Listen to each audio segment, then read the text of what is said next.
Imagine, what would occur if all central banks, those pillars of economic stability, were suddenly abolished? A thought, isn't it? Let's dive into the potential consequences of such a monumental shift. Our first stop in this hypothetical journey is the realm of monetary policy chaos. Central banks currently hold the reins of monetary policy, setting interest rates and controlling the money supply.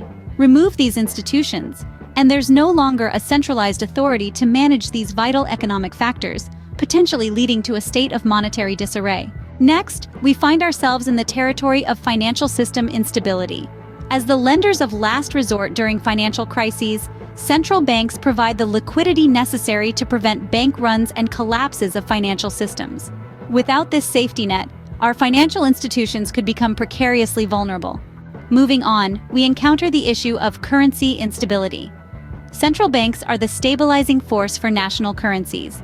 Without their guiding hand, currencies could fluctuate wildly, impacting trade and investment in unpredictable ways. Then, we face the risks of inflation or deflation. Without a central authority to manage the money supply, we could witness the extremes of hyperinflation with too much money in circulation, or deflation if the money supply dwindles. Now, let's consider the impact on economic growth. Central banks play a pivotal role in stimulating or cooling down economic growth. Without these financial thermostats, governments might flounder in managing economic cycles. We also need to consider the potential regulatory void.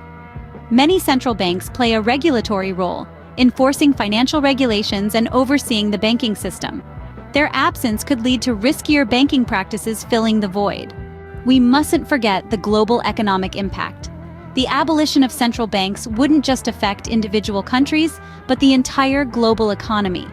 We could see increased economic uncertainty and potential hindrances to international trade and investment flows. The absence of central banks would require alternative systems and challenges. Replacing our current systems for managing monetary policy and regulating the financial system would be a complex and risky endeavor. Lastly, consider the political and economic power shifts. The balance of power could shift towards other institutions or government bodies, or we could see an increase in the power of private financial institutions. Remember, these are speculative outcomes. The actual fallout would depend on numerous factors, including how the dissolution of central banks is managed and what systems, if any, replace their functions. Today, we've explored the potential consequences of abolishing central banks. It's a lot to ponder, isn't it?